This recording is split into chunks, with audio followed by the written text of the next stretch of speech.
교회에는 많은 사역이 있습니다. 그리고 그 사역이 운행되기 위해서는 많은 이들의 손길이 필요하죠. 지금은 코로나로 인해서 우리의 사역들 대부분이 정지되었지만 오늘 우리가 드리는 이 예배도 마찬가지입니다. 지금 이 예배를 위해 아침부터 일찍 와서 준비하는 손길들이 있습니다. 방송실에서, 그리고 오늘 카네이션 꽃을 들고 준비하고 있는 우리 손길들, 그리고 안내팀으로, 반주로, 보이는 곳에서 보이지 않는 곳에서 예배를 위해 섬기는 손길들이 있습니다. 교회 가운데 봉사를 여러 부분 하고 계시는 분들은 주일 하루만 하더라도 거의 반나절을 교회에서 보내시는 분들이 있죠. 교회학교 교사로, 찬양대원으로, 주방팀으로. 저에게도 그럴 때가 있었습니다.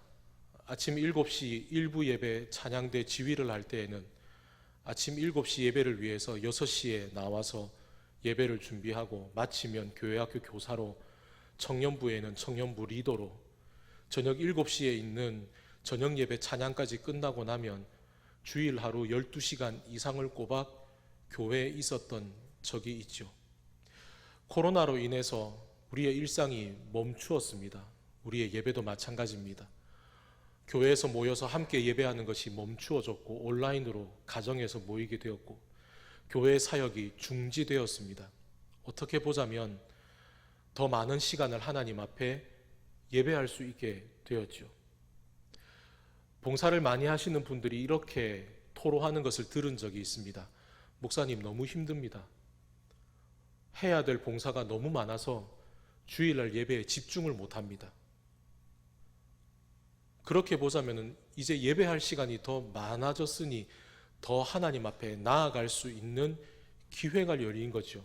그런데 또 많은 분들에게 이런 피드백을 듣습니다. 목사님, 시간이 남아서 더 예배할 줄 알았는데 봉사를 멈춘다고 해서 내가 주님 앞에 더 많은 시간을 예배하는 것이 아니더라고요. 도리어 예배를 더 사모하게 되는 게 아니라 집에서 편안하게 앉아서 예배하면서 도리어 내 믿음이 뒷걸음질 치는 것 같습니다. 이렇게 말씀하시는 분들이 의외로 많았습니다. 이 코로나 가운데 그러나 또 다른 분들이 계시죠. 모두가 찾지 않는 이 교회를 매일마다 찾아서 밤에도 새벽에도 기도하는 분이 계시고요. 그리고 시간 날 때마다 교회를 들러서 여기저기를 돌아보고, 그리고 누가 말하지 않아도 보지 않아도 묵묵하게 교회 이곳저곳을 청소하고 돌아봐 하시는 그런 분들도 저는 여러 번 지켜보았습니다. 아무도 바라보지 않아도 그렇게 교회를 돌아볼 수 있는 이유가 뭘까요? 만약에 누군가가 그 이유를 묻는다면 저는 교회를 사랑하기 때문에 라고 답하겠습니다. 그러나 그 교회를 사랑한다는 건 교회 건물을 사랑하는 것이 아니라 하나님의 은혜가 있는 그 교회를 사랑하는 것이죠. 고라 자손이 맡은 역할은 성전을 지키는 역할입니다. 그런데 이 고라 자손이 지은 시편 84편에서 이 고라 자손은 하나님의 성전을 지키지 못하는 지경에 처해 있습니다. 그의 처지가 시편 84편 2절에는 이렇게 기록되어 있죠. 우리 함께 읽어보도록 하겠습니다. 내 영혼이 여호와의 궁정을 사모하여 쇠약하며 내 마음과 육체가 살아계시는 하나님께 부르짖나이다. 아멘. 하나님의 궁전을 사모하면서 쇠약해집니다. 여호와의 궁정에 있어야 하는데 고라 자손이 하나님의 성전에 있지 못하면서 그는 날마다 쇠약해져 갑니다.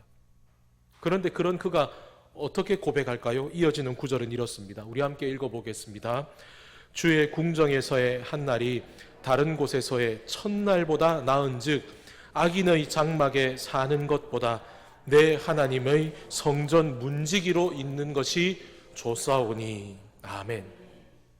내가 하루를 살아도 악인의 장막에서 편안하게 사는 것보다 내가 여호와의 성전의 문지기로 하루를 사는 것이 좋답니다. 지금 우리의 상황과 너무 비슷하죠. 그런데 역대상에서는 이 성전의 문지기로 살아가는 고라 자손이 어떻게 사는가를 이렇게 말합니다. 고라 자손은 밤에도 자기 집으로 가지 않습니다. 집이 있는데 맡겨진 역할이 있기 때문에 성전에서 밤을 보냅니다. 고라 자손은 성전의 출입문과 성전의 방들의 열쇠들을 다 가지고 있습니다. 그의 역할은 매일마다 새벽이 되면 가장 먼저 일어나서 성전의 문을 여는 것이 이 고라 자손의 역할입니다.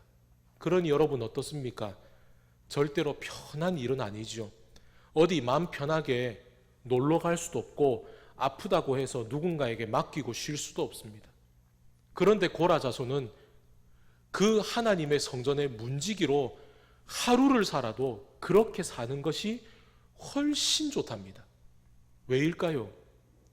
그가 하나님의 성전 그 건물을 사랑해서가 아닙니다. 이어진 구절은 이렇게 말합니다. 우리 함께 읽어보겠습니다. 여호와 하나님은 해요 방패이시라.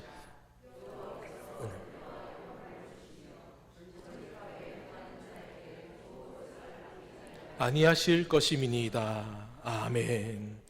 비록 지금 고라 자손이 성전으로 나아오지는 못하지만 그의 마음 가운데 여전히 남아있는 고백은 뭡니까? 여호와 하나님은 나의 해시요 나의 방패시고 나에게 은혜와 평화의 주님이시고 그리고 정직하게 행하는 자에게 좋은 것을 아끼지 않으시는 주님, 그 주님이 계시는 성전이기 때문에 고라 자손은 악인의 장막에서 편안하게 늘어져 있는 것보다 내가 하루를 살아도 그 하나님이 계시는 성전의 문지기로 사는 게 좋답니다. 이런 고백이 늘 성전에 살았던 고라 자손만 드렸던 고백일까?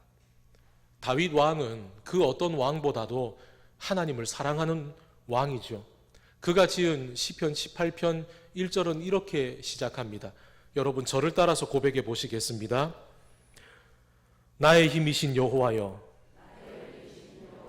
내가 주를 사랑하나이다. 나의 힘이신 여호와여, 내가 주를 사랑하나이다.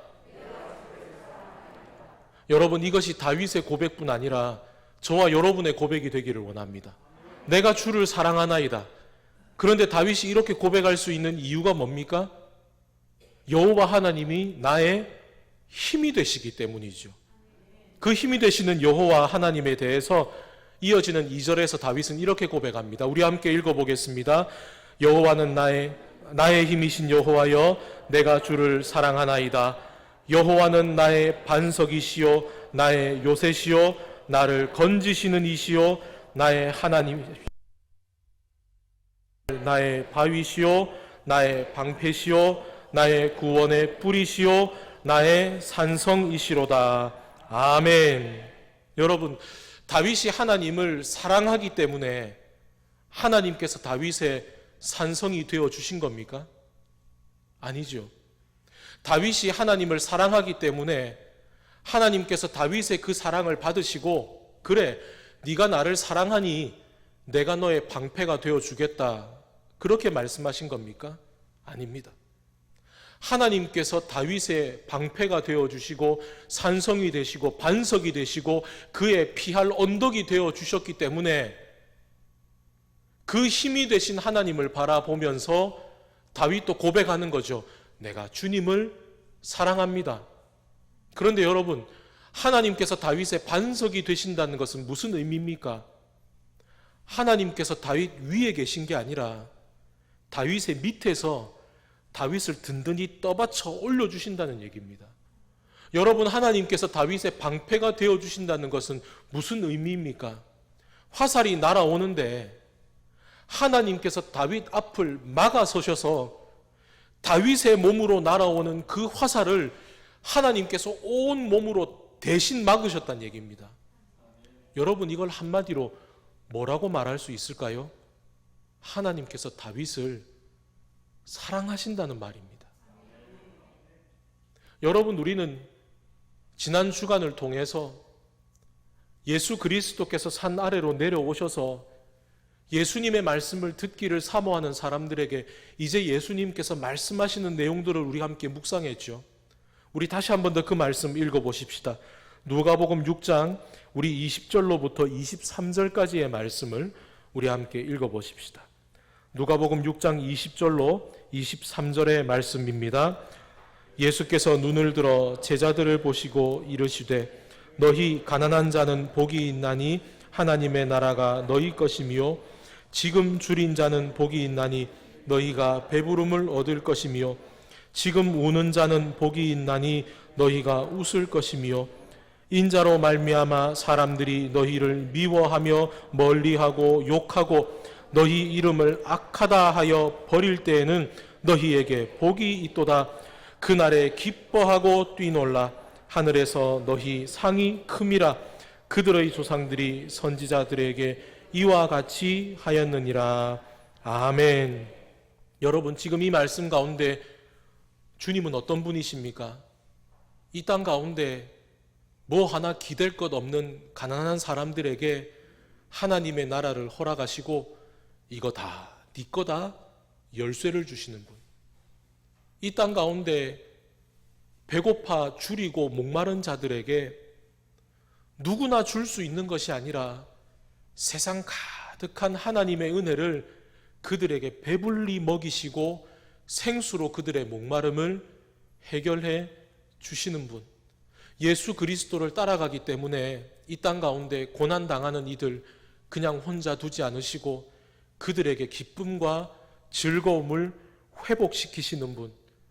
여러분, 이 주님 어떤 분입니까? 한마디로 그들을 사랑하시는 분입니다. 그런데 여러분, 지금 이 누가가 예수님이 어떤 분인가 하고 적는 이 고백이 누가 한 사람의 고백이 아니죠.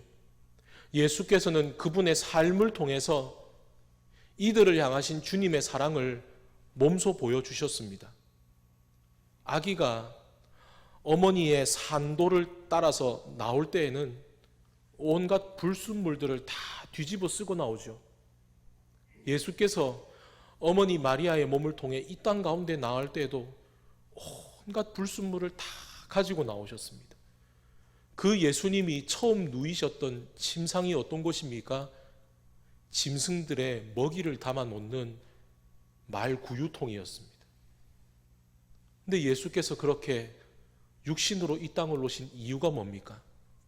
요한복음 3장 16절은 이렇게 시작합니다. 하나님이 세상을 이처럼 사랑하사. 우리가 하나님을 사랑하기 때문에 하나님께서 이 땅에 오신 게 아닙니다. 하나님이 우리를 사랑하셔서 이 땅에 오셨습니다. 우리가 하나님을 사랑해서 하나님이 고난의 길을 걸어가셨습니까? 우리가 하나님을 사랑해서 하나님께서 십자가를 지시고 죽음을 당하셨습니까? 우리가 하나님을 사랑해서 우리가 죽음 가운데 주님을 부활로 일으켜 세웠습니까? 그렇지 않습니다.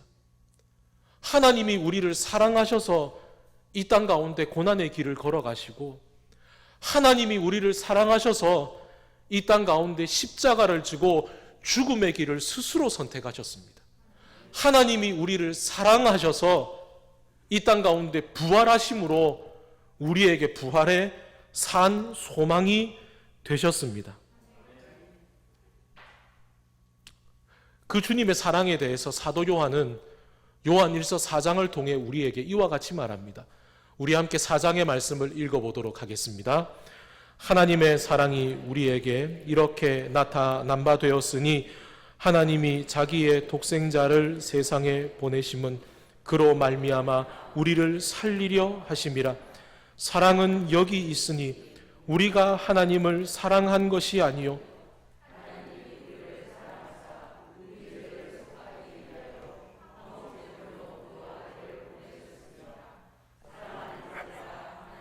우리를 사랑하셨은즉 우리도 서로 사랑하는 것이 마땅하도다.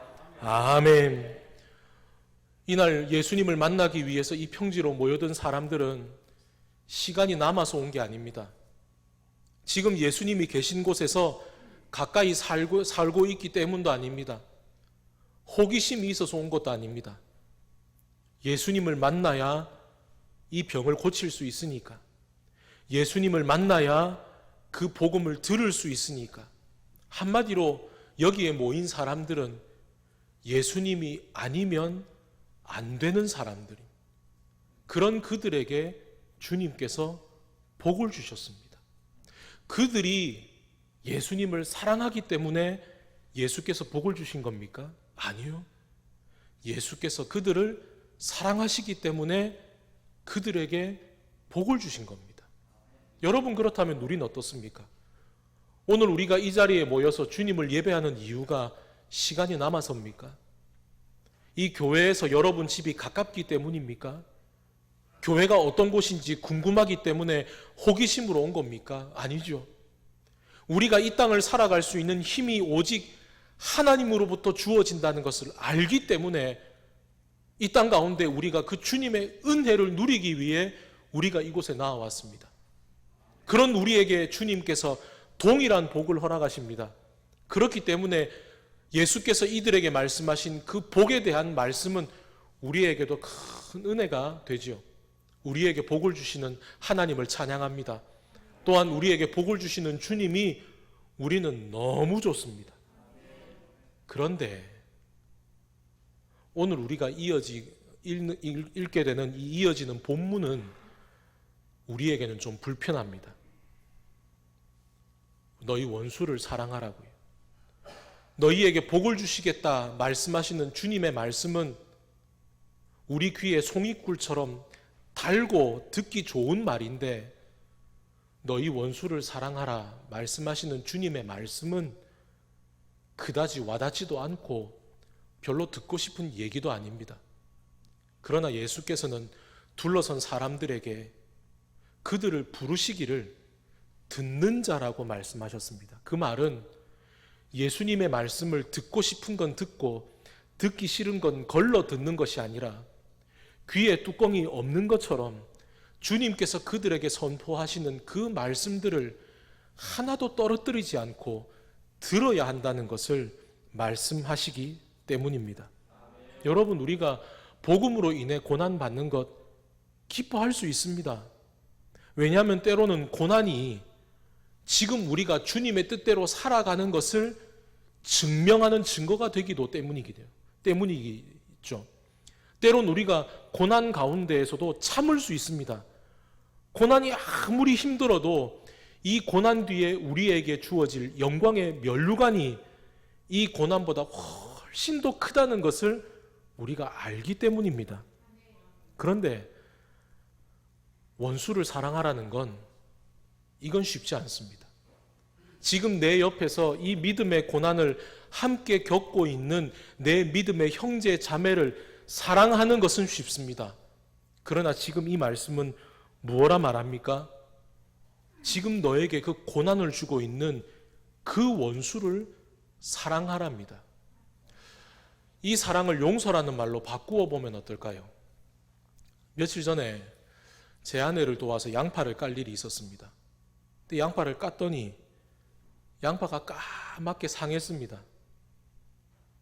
버릴까 하다가 계속 한번 벗겨보았습니다. 혹시나 안은 좀 안 상하고 쓸만할까 싶어서. 그런데 껍질을 다 벗겨도 속까지 다 새까맣게 상했습니다. 이 양파를 버리면서 이런 생각이 들었습니다. 저에게도 양파 같은 사람이 있습니다. 아무리 보고 또 봐도 양파 껍질을 벗길 때마다 눈물 나는 것처럼 저에게 눈물 나게 하는 사람이 있습니다. 저를 너무 힘들게 하는 사람이 있습니다. 어느 순간 이 양파처럼 제 속을 새까맣게 상하게 하는 사람이 있습니다. 그래서 주님 앞에, 주님, 제가 이 교회에 계속 있어야 됩니까? 하고 고백할 수밖에 없는 그 사람이 저에게는 있습니다. 여러분은 어떻습니까? 여러분에게도 혹시 이 양파 같은 사람 있지 않습니까? 용서, 김정은은 어쩌면 용서할 수 있을지도 모르겠습니다. 어쩌면 TV에 나오는, 뉴스에 나오는 온갖 죄는 다 저지르는 그 나쁜 사람 용서하라 그러면 용서할 수도 있겠습니다. 그러나 오늘 교회에 올 때 나 운전 못한다고 창문 열고 온갖 욕을 쏘아붙이면서 쌩 하고 달려간 그 사람 용서하기는 어렵습니다. 남편이란 이름처럼 내 편이 되기보다는 남의 편 들기가 훨씬 더 많은 남편 사랑하기 힘듭니다. 나를 못살게 굴고 왕따시킨 내 반에 있는 그 인간 사랑하기는 힘듭니다. 그런데 오늘 성경은 말합니다. 그 원수를 사랑하라고요. 용서하기도 어려운데 심지어 그 원수를 사랑하라고요? 어떻게 그렇게 살 수 있을까? 그런데 사도 바울이 로마서 5장을 통해서 우리에게 이와 같은 사실을 이야기해 줍니다. 우리 함께 로마서 5장의 말씀을 읽어보겠습니다. 우리가 아직 연약할 때 기약대로 그리스도께서 경건하지 않은 자를 위하여 죽으셨도다. 의인을 위하여 죽는 자가 쉽지 않고 선인을 위하여 용감히 죽는 자가 혹 있거니와 우리가 아직 죄인 되었을 때 그리스도께서 우리를 위하여 죽으심으로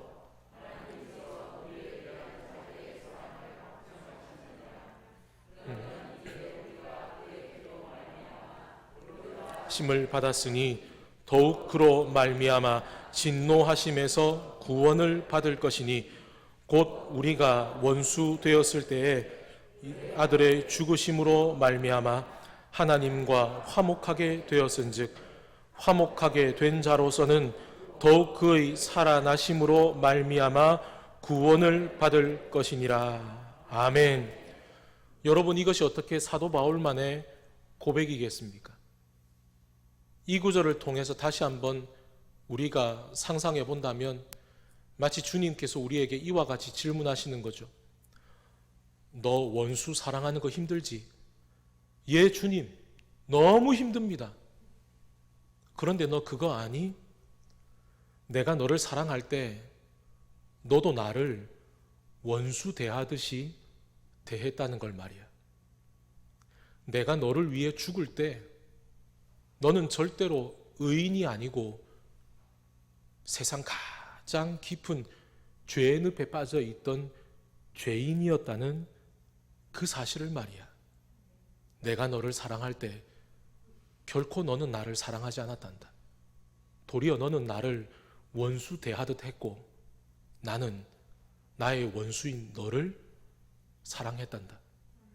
바로 그것이 우리가 방금 읽은 로마서 5장의 9절 말씀이죠. 오늘은 어버이 주일입니다.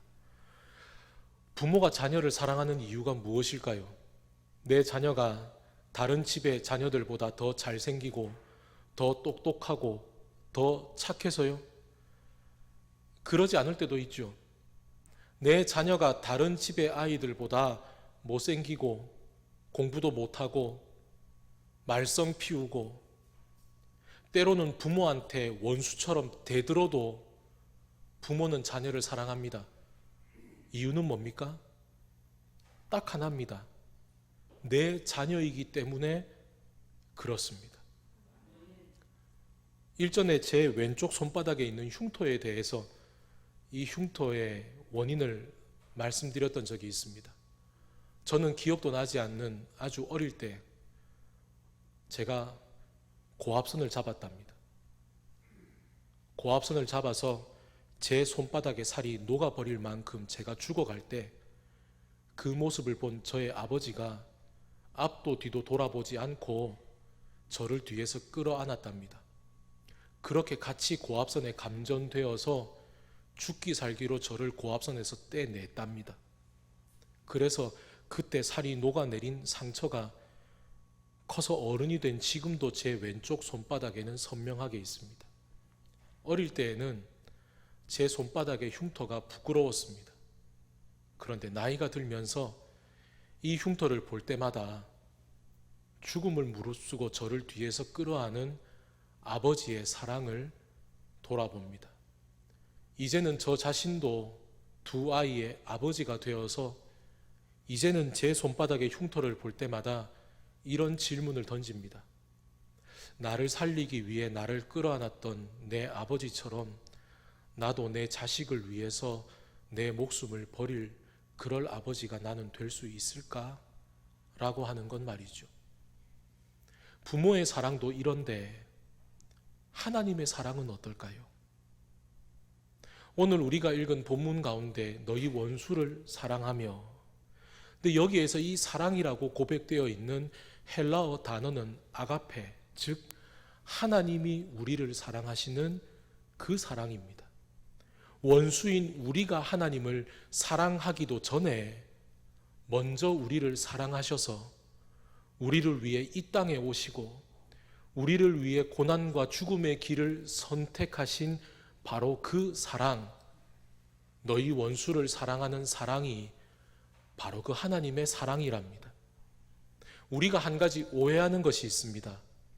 원수를 사랑하라는 것이 마치 나의 삶에 그렇게 모진 칼을 찔러 넣은 그 사람에 대해서 아무 일도 없는 것처럼 그 사람에게 웃으면서 손 내밀어야 되는 것이 아닌가. 내 원수를 사랑한다는 것이 그가 나에게 행했던 그 일들을 마치 없던 일인 것처럼 까맣게 잊어버리는 것이 용서하는 것인가.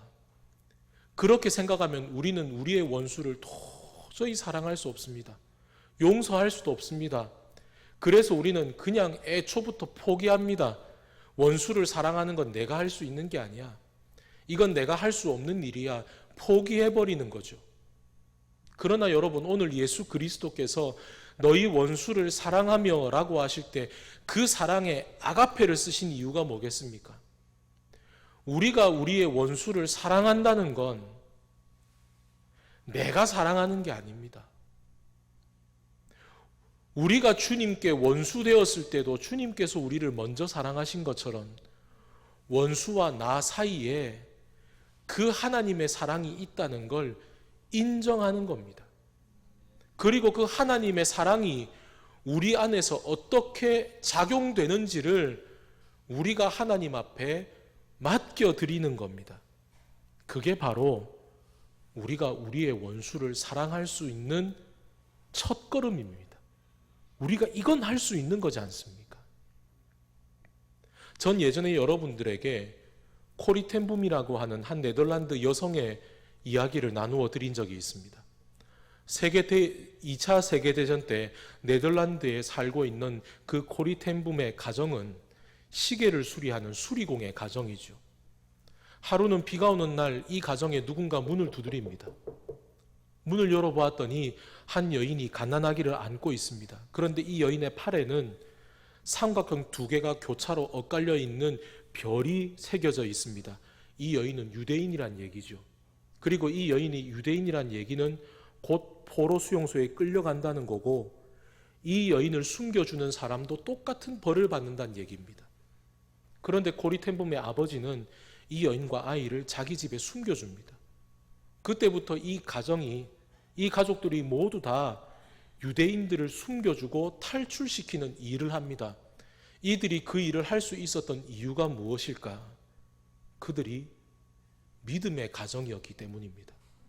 그러나 시간이 지나 이들의 이 계획이 발각이 되고 이 가족들이 포로 수용소에 갇힙니다. 그리고 코리 텐붐은 수용소에서 자기 가족을 전부 다 잃습니다. 아버지도, 어린 동생도, 그리고 자기의 언니도. 그렇게 가족들을 다 잃어버리고 코리 텐붐이 나이 들어 남긴 자서전의 내용을 보면 그 수용소에서 얼마나 힘든 삶을 살았는지가 그 자서전에 기록이 되어 있습니다. 그런데 그 자서전 속에는 그의 곁에서 늘 든든한 믿음으로 이 코리 텐붐을 붙잡아준 언니 베시라고 하는 여인이 나옵니다. 이 베시란 여인이 남긴 말들이 그 자서전 가운데 기록되어 있는데 일부를 제가 소개해드리면 이런 말입니다. 하나님께 만약이란 없어. 하나님의 뜻 가운데 있는 것이 우리에게는 가장 유일하고 제일 안전한 곳이야. 포로 수용소에 있으면서 이 베시가 병에 걸려서 날마다 피를 토합니다. 워낙 중병이니 이 베시를 병원으로 옮기죠. 근데 이 병원에 가서도 이 베시가 늘 자기의 옷 속에 숨겨놓은 성경책을 끄집어내어서 그 병실에 있는 사람들에게 복음을 전합니다. 그러면서 동생에게 말합니다. 동생아, 이 사람들이 얼마나 소중한 사람들인 줄 아니? 왜냐하면 이 사람들 중에 어떤 사람들은 지금 천국의 문턱에 서 있기 때문에 나는 이 사람들에게 복음을 전해야 돼. 하루는 이 가족을 비밀 경찰에 팔아넘긴 사람이 누군지를 알게 됩니다. 얀 보겔이라고 하는 그 사람의 이름을 듣는 순간에 코리 텐붐의 가슴이 콱 하고 틀어막힙니다. 이 사람이 얼마나 미운지 그때부터 온 몸이 아프고 밤에 잠을 이루지를 못합니다. 그러면서 묻습니다. 언니는 그 인간이 밉지도 않아? 그런데 언니가 말하죠. 나도 미워. 그런데 하나님은 그를 사랑하셔. 그리고 우리가 그를 용서하지 않으면 우리는 계속 마음으로 말로 그 사람과 똑같은 죄를 짓게 돼. 그 하루는 저녁에 코리 텐붐이 언니와 함께 기도합니다. 하나님, 우리가 입술로, 우리가 마음으로 그 사람이 우리에게 저지른 것과 똑같은 죄를 우리도 저질렀다는 것을 고백합니다. 주님, 우리는 이제 그를 용서합니다. 그렇게 기도하고 나서 그날 밤에 비로소 코리 텐붐이 다음날 아침까지 푹 잠을 잤다는 겁니다. 여러분, 우리가 우리의 원수를 용서하지 못하면 그 감정은 도리어 우리에게 상처의 화살로 되돌아와서 우리의 삶을 망가뜨립니다. 그런데 그의 곁에 있던 언니 배씨가 이제 수용소에서 병이 악화되어서 죽게 되죠. 이 언니가 죽기 전에 유언처럼 자기 동생에게 이렇게 유언을 남깁니다. 동생아, 너 살아서 이 수용소에서 나가게 되면 꼭 다른 사람들에게 복음을 전해줬으면 좋겠어. 그리고 이 사실을 꼭 얘기해줘라. 예수님의 사랑보다, 예수님의 은혜보다 더 큰 고난은 절대로 없다는 걸 말이야. 코리 텐붐이 혼자 살아남고 나서 전 세계를 돌아다니면서 예수님의 은혜와 용서를 전합니다. 그런데 하루는 독일의 한 도시에서 이 용서에 대한 집회를 마치고 사람들이 이 코리 텐붐 여사와 인사를 하기 위해서 줄을 쫙 서 있는데 거기 줄 서 있는 사람 중에 머리가 하얗게 백발이 된 노인을 봅니다. 수십 년이 지났는데 코리 텐붐은 그 남자를 한눈에 알아봅니다. 자기 언니와 자기가 수용소에 갔을 때 처음 자기들을 맞았던 그 간수, 자기 언니와 자기 언니를 욕보이고 두들겨 패고 수없이 힘들게 만들었던 원수 같은 그 간수가 할아버지가 되어서 서 있는 겁니다. 줄이 줄어듭니다. 그런데 이 여인의 마음속에 한 번도 생각해 보지 못했던 감정이 불쑥 올라옵니다. 나는 저 인간 용서 못해. 세상의 다른 인간들은 다 용서해도 나는 저 사람만은 용서 못해. 줄이 점점 줄어듭니다. 그 사람이 자기 앞에 서서 이렇게 말합니다. 오늘 당신의 메시지에 큰 은혜 받았습니다. 주님께서 내 죄를 다 씻어버렸다니 할렐루야. 이 사람이 악수를 하려고 손을 내미는데 코리 텐붐의 손이 올라가질 않습니다. 용서를 못하겠습니다. 하나님은 용서하라고 말씀하시는데 용서를 못하겠습니다. 코리 텐붐이 자서전에서 이렇게 적어 놓았습니다. 그들의 죄에 대한 분노와 복수심이 끌어올랐다. 예수 그리스도께서 이 사람을 위해 돌아가셨다. 나는 그 이상을 요구하는 걸까? 나는 기도드렸다. 주 예수님, 나를 용서하시고 내가 그를 용서할 수 있도록 도와주옵소서. 나는 미소를 지으려고 애쓰며 내 손을 들어 올리려고 몸부림쳤다. 그러나 할 수 없었다. 아무것도 느끼지 못했다. 그래서 다시 한번 말없이 기도드렸다. 예수님, 나는 그를 용서할 수 없습니다. 당신의 용서를 내게 주옵소서. 다시 손을 올리려고 할 때 믿을 수 없는 일이 일어났다. 내 어깨로부터 팔을 지나는 어떤 흐름이 그에게로 전달되는 것 같았다. 그러는 동안 마음속에서 그에 대한 사랑이 솟아나와 주체할 수 없었다. 나는 이 세상을 치유할 수 있는 것은 우리의 선함의 근거를 둔 용서가 아니라 예수님의 용서라는 것을 발견했다. 예수님께서 우리에게 원수를 사랑하라고 말씀하실 때에는 그 명령과 함께 사랑까지 주시는 것이다. 우리가 원수를 사랑할 수 있는 이유는, 아니, 우리가 원수를 사랑해야 하는 이유는 우리가 주님의 원수일 때 주님께서 먼저 우리를 사랑하셨기 때문이죠. 코로나19의 이 힘든 시간을 지나가면서 우리는 주님 앞에 우리의 부끄러운 모습을 회개하고 있습니다. 주님께서 맡겨주신 생태계를 제대로 돌보지 못한 우리의 죄, 교회가 세상 가운데 빛과 소금 된 역할을 살아가야 함에도 불구하고 교회의 담벼락만을 높였던 우리의 죄, 우리의 입술이 하나님을 향해 찬양하는 입술로 쓰임받아야 함에도 불구하고 우리의 이웃에게 비난하고 다른 사람을 미워하는 것에 우리의 입술을 열었던 죄, 우리는 그렇게 우리의 죄된 삶을 주님 앞에 고백하지만 우리가 동시에 발견하는 것은 무엇입니까? 그럼에도 불구하고 이 코로나19 가운데 주님께서 우리를 향하신 그 사랑은 단 한순간도 멈춘 적이 없다는 사실입니다. 우리의 힘이시요, 우리의 방패이시요, 우리의 피할 산성이 되시는 그 주님께서 날마다 우리의 삶 가운데 동행하고 계신다는 사실을 우리가 고백할 때마다 우리가 발견하는 것은 무엇입니까? 내가 주님을 먼저 사랑하는 것이 아니라 주님께서 나를 먼저 사랑하신다는 바로 그 사실이죠. 그러니 여러분, 우리가 한 주간 살아가면서 우리의 죄인됨을 기억하십시다. 그러나 원수와 나 사이에 하나님의 사랑이 임하신다는 것을 또한 고백하십시다. 감정의 먼지를 털어버리고 굳게 잠구어 두었던 우리의 삶의 열쇠를 주님 앞에 맡기십시다.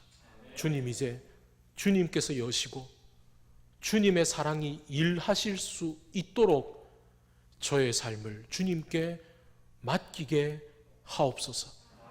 우리를 향하신 주님의 그 아가페 사랑이 우리를 통해 원수에게 흘러 들어갈 때 우리는 이 땅 가운데 비로소 부활하신 주님의 증인으로 살아갈 수 있을 것입니다.